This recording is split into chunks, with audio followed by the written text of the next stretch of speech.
Isang magandang araw po mga Kapinoy. Kamusta po kayo? No? Magandang umaga, tanghali, hapon, gabi. Kahit sa nang parte man kayo nandun ngayong araw na to. No? Ngayon po ay May 12. Ano? Umaga, alas 7 ng umaga at 48 degrees Fahrenheit. At maganda ang panahon. Ano? Maliwanag, maliwalas, walang ulap. Pero napanood nyo ba yung karera sa Senado? Yung nangyari nung Lunes, kahapon. Aba, ay nagtakbuhan po, nagkaroon ng ah, ano ba yung ginawang racetrack ang Senado. Ay, ay, ay. Ito po, medyo masyadong maraming nangyari kahapon sa Senado.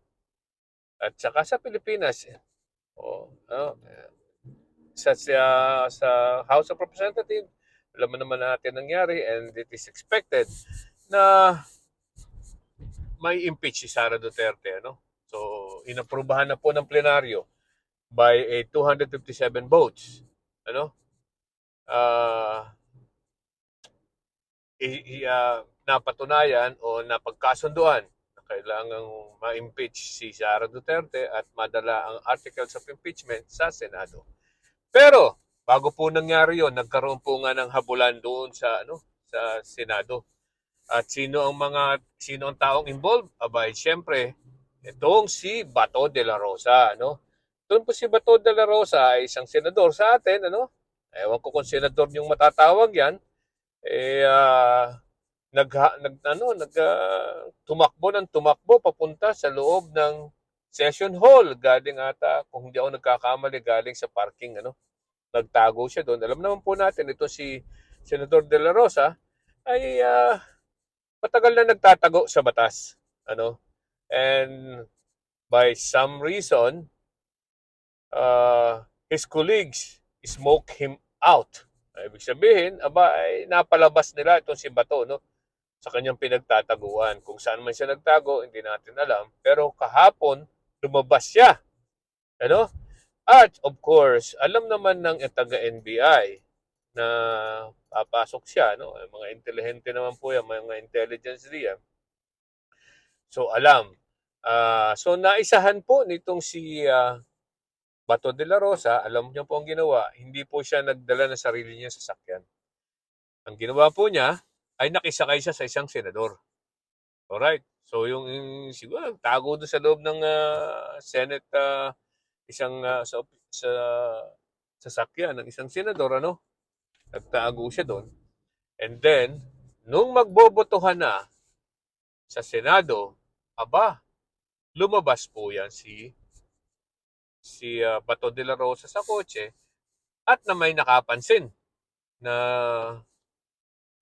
ng dalawang opisyal ng NBI, ano?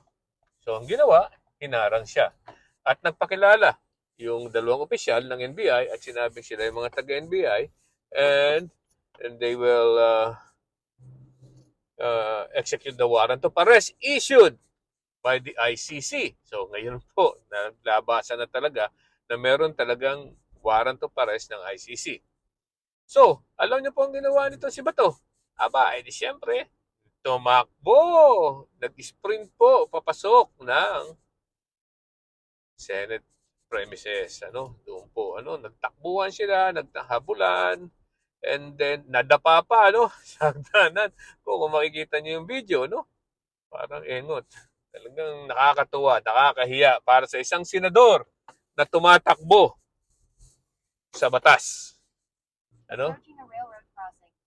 So, ngayon, ang nakakatuwa pa nito, syempre, noong una, hindi alam ng mga tao kung ano nangyari, no? Kahit ako, hindi ko rin alam. Kaya po, inalam ko muna bago ako tayo mag-vlog dito. Aba, ito pong si Bato de la Rosa, sinasabi, ni-wrestling daw siya. Ni-wrestling daw siya, kaya daw siya nagkasugat sa daliri.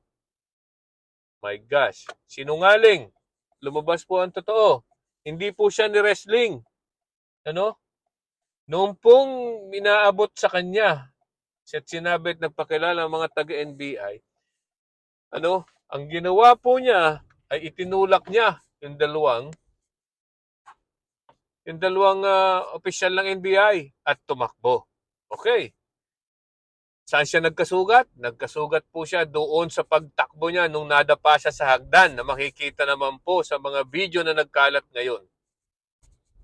Ano? Yan. Yan po ang kasinungalingan niya. Ano? So, ay, ano nangyari ngayon? Ano? So, pag ating pag-usapan kung ano nangyayari sa ating Senado. Ano?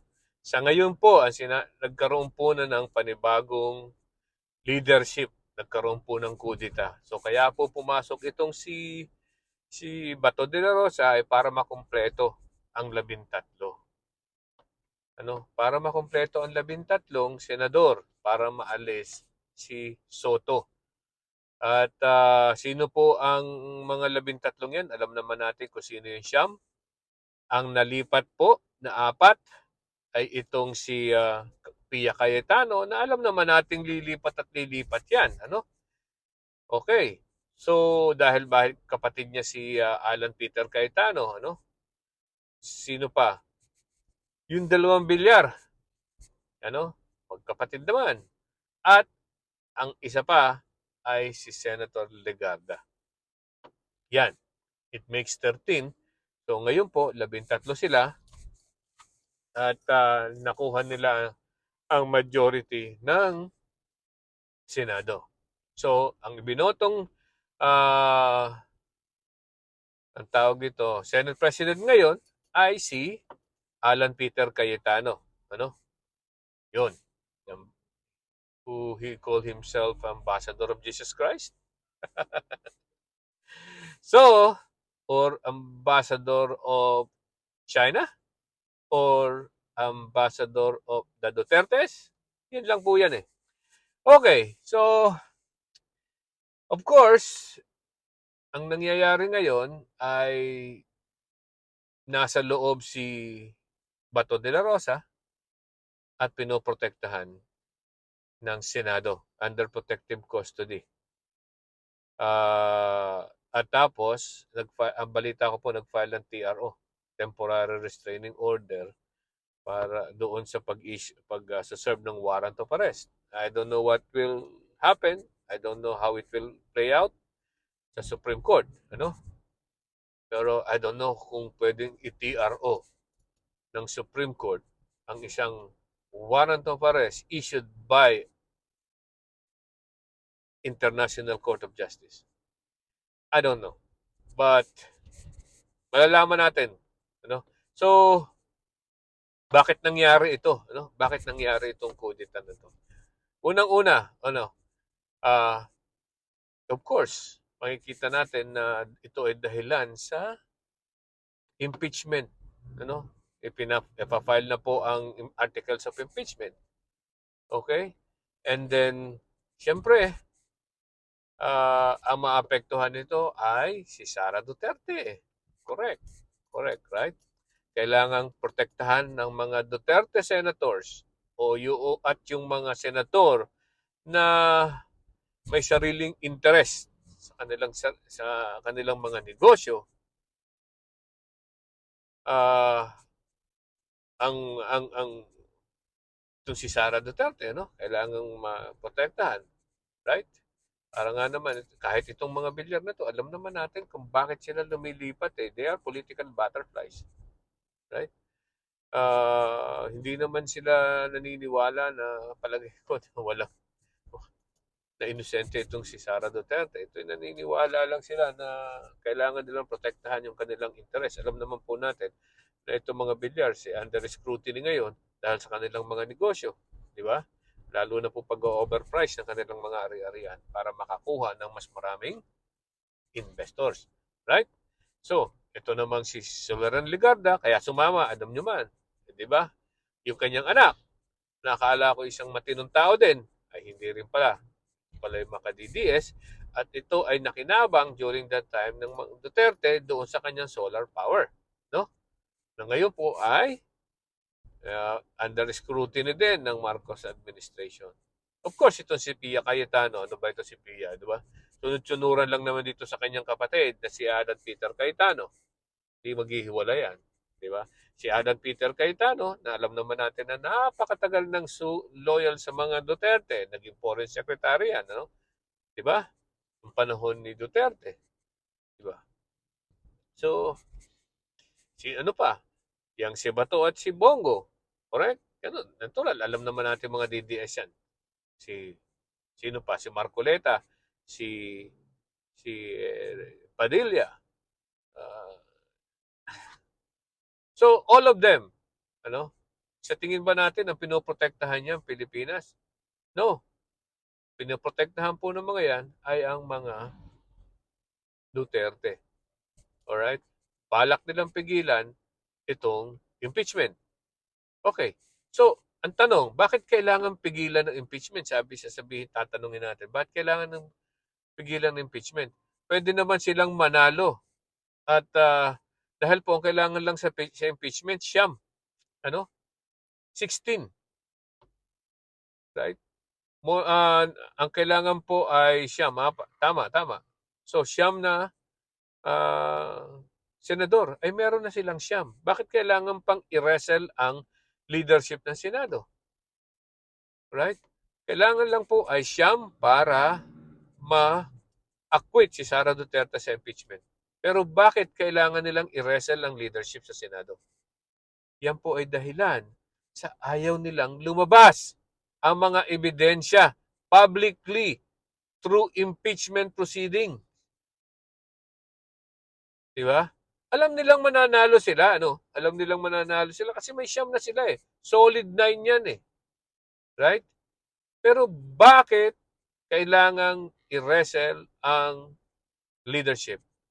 Kailangan nilang maprotektahan ang kanilang puon na si Sara Duterte at ang kanilang puon na si Rodrigo Duterte para hindi mailabas lahat ang ebidensya laban sa mga Duterte. Yun lang naman po eh. At nagtataka ako, no? Nagtataka lang ako. Bakit ganun sila kandara pa maprotektahan yung mga Duterte? Naalala niyo po ba ang sabi ni Sara Duterte noong una? O sige, ituloy natin ang impeachment. I want bloodbath. Diba? Bloodbath. Bakit bloodbath?